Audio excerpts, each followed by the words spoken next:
BHK, 3 BHK, shops, restaurant, supermarket and commercial available for rent in Kolattur, nearby Meridian Hospital, Kumaran Hospital, backside of Red Terry.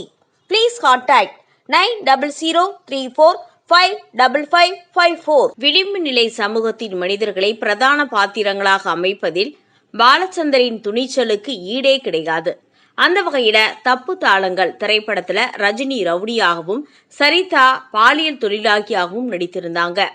ஒரு சில்லறை ரவுடியின் பாத்திரத்தை மிக சிறப்பான முறையில் கையாண்டிருந்தார் ரஜினி.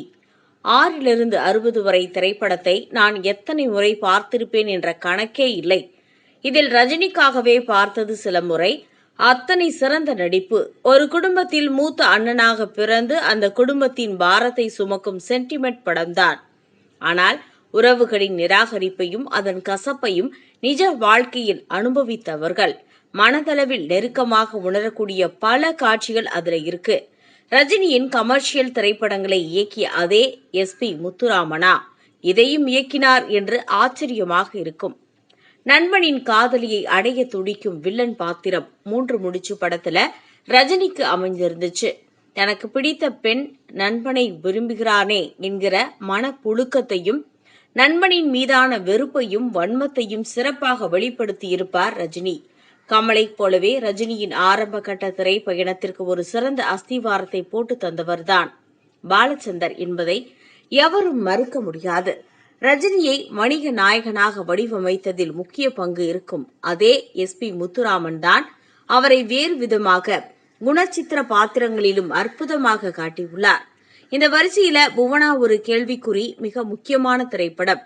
காதலியின் பிரிவு, நண்பனின் துரோகம், தனிமையின் கொடுமை போன்ற உணர்ச்சிகளை மிக அருமையாக இந்த திரைப்படத்தில் வெளிப்படுத்தியிருந்தார் ரஜினி.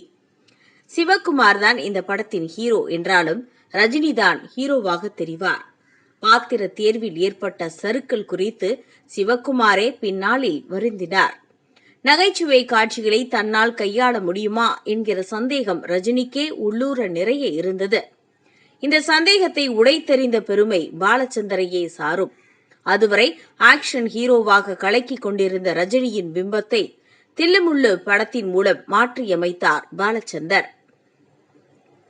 இதுக்கு பிறகான திரைப்படங்களில் காமெடி காட்சிகளில் ரஜினி தன்னம்பிக்கையுடன் நடித்ததற்கு அஸ்திவாரம் போட்ட திரைப்படம் அதுதான். சபலக்கார கிழவராக ஒரு ரஜினி, அவரை திருத்த முயலும் மகனாக இன்னொரு ரஜினி, இப்படி ஒரு கலாட்டவான காம்பினேஷன்ல உருவான திரைப்படம் நெற்றிக்கண். இதுல வயதான பாத்திரத்துல ரஜினி செய்திருக்கும் அலட்டலான நடிப்பு ரொம்பவே சுவாரஸ்யமா இருக்கும். தனது புத்துணர்ச்சியான திரைமொழியின் மூலம் தமிழ் சினிமாவில் நிறத்தையே முற்றிலும் மாற்றியமைத்தவர் மணிரத்னம். அப்படி ஒரு இயக்குனரும் ரஜினியும் இணைந்தால் அந்த காம்பினேஷன் எப்படி இருக்கும்? விளைவு தளபதி. ரஜினியின் பிம்பத்திற்கு அதிக சேதாரம் வந்துவிடக் கூடாது என்பதற்காக மணிரத்னம் சற்று கீழே இறங்கி வந்திருந்தாலும் தன்னுடைய தனித்தன்மையையும் விட்டுக் கொடுக்கவில்லை.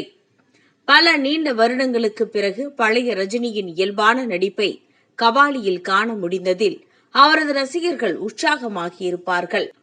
புதிய இயக்குனரின் கையில் தன்னை ஒப்படைத்துக் கொண்டதின் பலனை ரஜினி அடைந்தார்.